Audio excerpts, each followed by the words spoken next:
Alright, today we're going to talk about section 3.3, which is dividing polynomials. In order to give you guys the best way to divide polynomials, we're actually going to go back to a topic that was an elementary school topic, or at least it was for me, which is long division.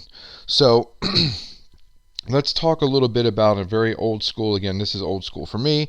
Long division, I have no idea what they taught before my time and or after my time, but this is the way I was taught to do long division. So if you're going to do long division, you have the division symbol, and then you have whatever the number is underneath that you're dividing by. I'm sorry, not dividing by, dividing into. This number on the inside there is known as the dividend. This is not extremely important to know the name of it, just that you need to know where it goes. That's the dividend. And then the number on the outside, which is what we're dividing by. So we're going to do 3,983 divided by 26. The one on the outside is called the divisor. Alright, so I am not sure how many of you remember how to do this, but this is the general concept. You're going to look at 26, and you're going to ask yourselves, how many times does 26, whoa, sorry about all this, how many times does 26 go into 3? Well, it doesn't. 26 does not go into 3. So then you move over to the next number, and you say, well, okay, so let's add the 9 to it. How many times does 26 go into 39? And 26 goes into 39 one time. Now you do have to be at least semi-decent here with some basic multiplication. If not, obviously you can go ahead and use your calculators to figure this out. But while you could plug 3,983 divided by 26 in your calculator, it kind of defeats the purpose of why we're doing this. So just try and follow along here. 26 is going to go into 39 one time. So I'm going to put a 1. Whoa! Sorry about all these little mistakes here. Holy cow. Getting rid of everything there because I can't seem to change to a pen for some reason. There we go. Alright. 26 goes into 39 one time. We're going to put the 1 on the top. 1 then times 26 is 26. Then you subtract. So you're going to get 39 minus 26, which is going to be 13. Then you're going to bring down the 8. Now one check is that if you didn't bring down the 8, does 26 go into 13? And no, it doesn't. So at least you know you maxed out the number of times that 26 went into the original number. So now we're going to ask ourselves, 26 goes into 138 how many times? Not as easy to figure this one out. 26 is a little bit bigger than 25, so it's going to go into 100 a little more than 4 times. I'm going to guess that this is going to be about 5. That's just using some basic number sense there. So then we multiply 26 times 5. Well, 5 times 6 is 30. Wow, wish I'd stopped doing that. 5 times 6 is 30. Carry the 3. 5 times 2 is 10, plus the 3 more is 13. That's good, because 130 is less than 138. I subtract, and I'm going to get 8. Then I'm going to bring down the 3. Okay, I'm going to go ahead and erase the little 3 that I carried, because I don't need that anymore.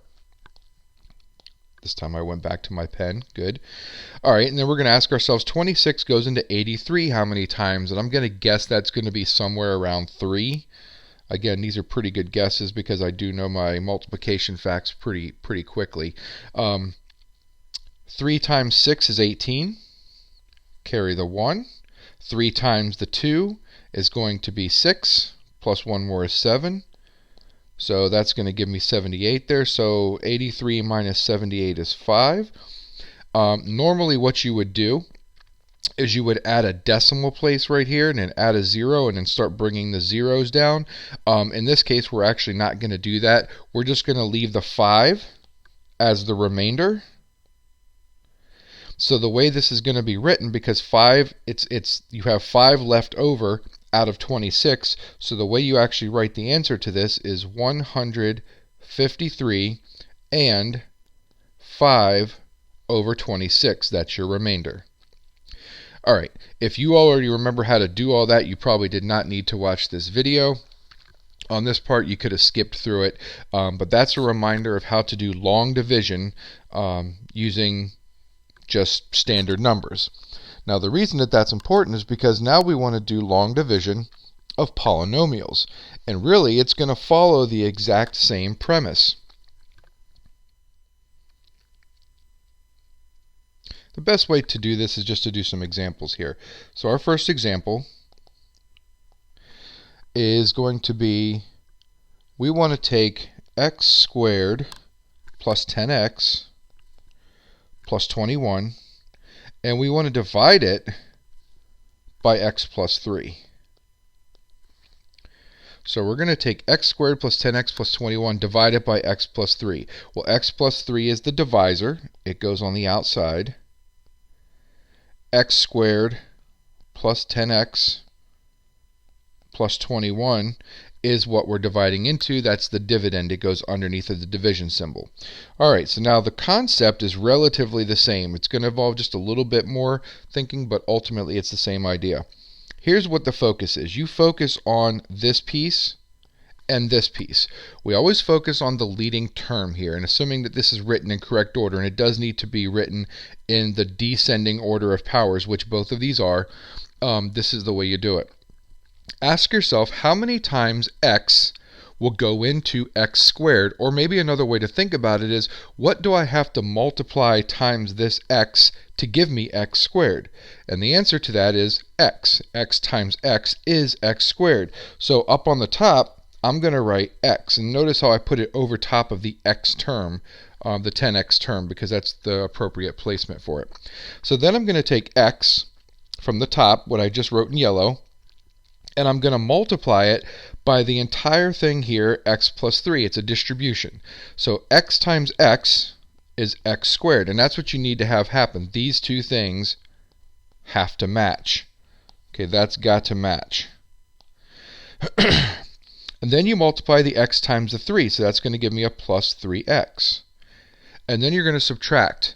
Now this is very important, this next step, because if you have negatives, this is going to be a really important step. Don't write minus just like this. Put a parenthesis around everything that you just multiplied. That way you remember to distribute the minus sign, wow, to both the x squared and to the 3x. So now we're going to do x squared minus x squared. We're going to subtract straight down. This x squared minus that x squared right there. And x squared minus x squared is 0. I don't have to write that. I wonder why it keeps doing that. I've never had this happen before where the pad keeps bringing up the keyboard. I apologize. So I don't have to write 0x squareds down there, but then I do have to do 10x minus 3x, and that's going to leave me with 7x. Just like before, you're going to bring down the next term, which is plus 21. Now, ask yourself, now the process starts over again.